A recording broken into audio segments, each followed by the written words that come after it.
Hello, speech. So today I'm going to go over, as per usual at the start, what you can expect.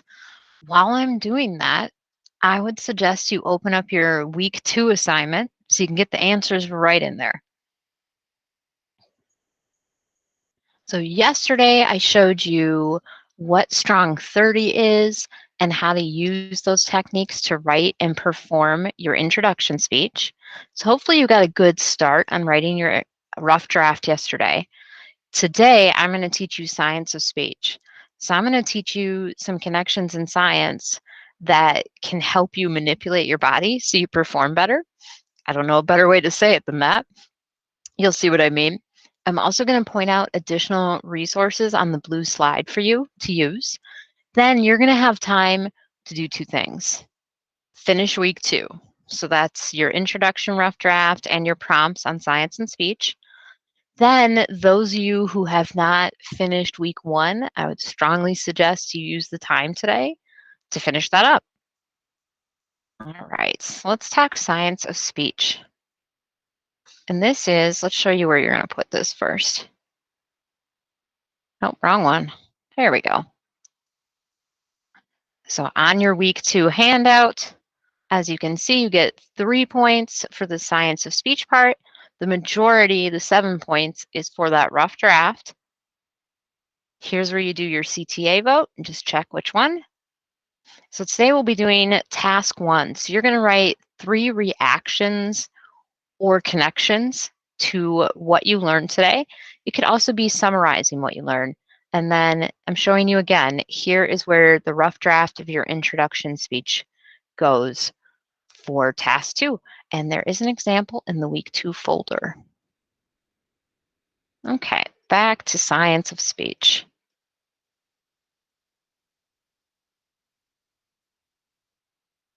So this part of the brain is what we're going to be talking about to start here. This teeny tiny little part right there. It's relatively small. A relatively small part of the brain is part of why we get nervous. So this part of your brain is called your amygdala. And it's the reason why most people get nervous when there's eyes on them. They don't consciously get nervous. Most of us don't go, oh, people are looking at me. I am noticing a nervous reaction. That's not typically how it goes. Typically, this is subconsciously done. It's automatically done. And the reason why is because it was an adaptive behavior. You know, way, way back when we got hunted, knowing when there were eyes on you and responding right away, it was an adaptive behavior. It kept you out of danger. So you may have learned about this in psychology as well. The triggered response of flight, I always messed up. Fight, flight, or freeze. So those are the 3 main responses that people have when their amygdala is riled up, essentially. And it depends on each situation which one you'll have. You won't always have fight, for example. A lot of times students will be like, oh yeah, I'm a fighter. I do fight. Like, not necessarily. You may still freeze. You can also have 3 of these responses at once.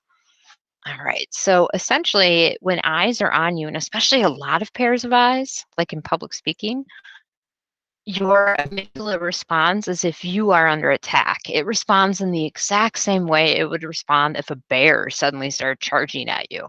Exact same. The heart starts pounding, your stomach and your digestive system just stops, your pupils dilate, all of these responses. Some of us, our stomachs are louder than others when that occurs. If you've ever felt butterflies in your stomach, or heard that expression, that's what that is. That's your amygdala response. Everyone has a different response, I should add. Not everyone goes through the heart pounding, the sweating, but everybody's body is different. All right. So the most effective ways to deal with your amygdala when it's spazzing out is using the mind and body together to face it until you make it. And another thing that helps is to view all of those responses as positives. Your body and your mind are working together to try and protect you. So it's a good thing. All the professional performers I know use that nervous energy as performing energy to fuel their performance.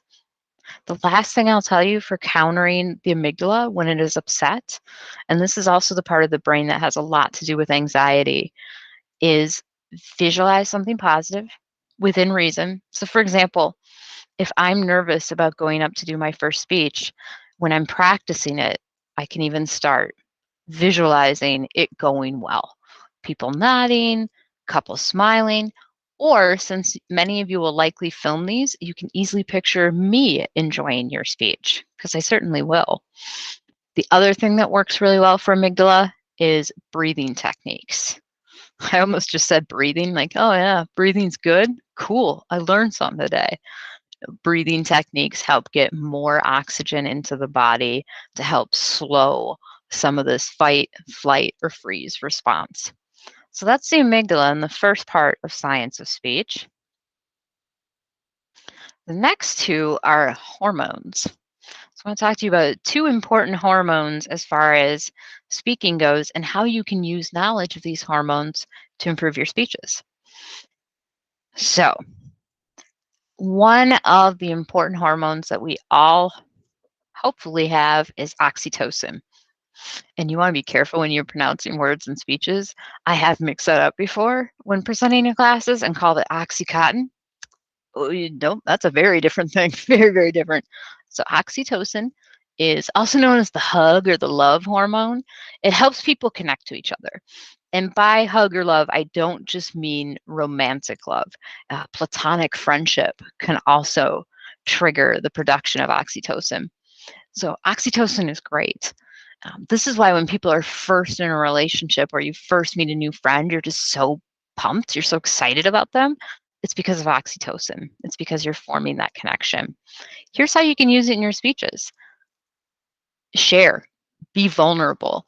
Anytime you have emotional appeals, it can trigger more oxytocin produced in the person listening to it.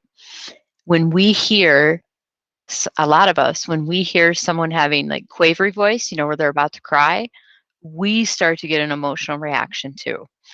That's also part of oxytocin. So one way you could concretely do this in your introduction speech is describe anything with emotion. So for example, someone you miss. I'll give you an example. I miss my dad. He passed about 5 years ago, and I just miss him every day. Being vulnerable and sharing what you care about helps you connect to other people, and specifically helps produce the hormone oxytocin in you and your listener. Okay, second hormone I want to tell you about, and these are the best. These are endorphins. Endorphins are great for energy. They're also the high on life hormone, if you will. You can get these in a lot of ways. You can get them from exercising, smiling, laughing. Have you ever had a moment with a friend where you're in a situation where you're not supposed to laugh and you can't stop laughing, and afterwards you just feel so great, also known as the church giggles? That's because of endorphins. Like sharing moments with people causes a natural high. So here's how you use them in speech class. In your writing, show moments that make you feel happy, that make you laugh or smile, that just would make someone feel good. Include those details, and the audience is happy with you. If you do this well enough, the audience can have endorphins released as well as you can have endorphins released. Let's give you a concrete example. So if I was going to be writing this introduction speech, and I have, there's an example on Schoology for you. I'll show you in a moment. So if I was going to write this, I would likely include something I love. For example, in the front of the room, I have the license plate from my very first car. And just looking at that thing makes me smile because it reminds me of all the times I had with my first car, like all the good times riding around in old Bessie.